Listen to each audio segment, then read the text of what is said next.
Metode pelatihan literasi digital yang kami berikan berbasis 4 pilar utama, yaitu kecakapan digital, budaya digital, etika digital, dan amanah digital.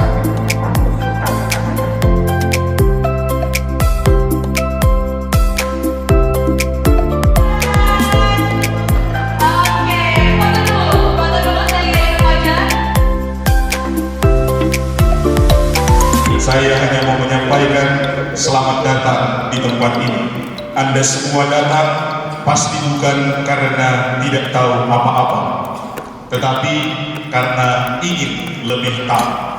Semua yang mendaftar dan ikut kegiatan hari ini pasti karena ingin belajar dan ingin semakin cerdas dan bijak.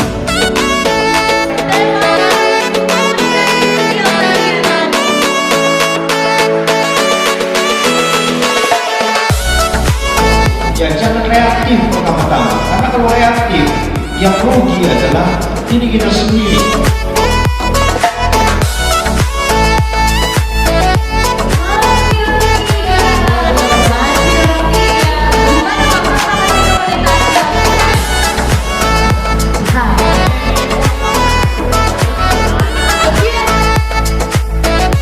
Membaca agar literasi kita itu semakin meningkat.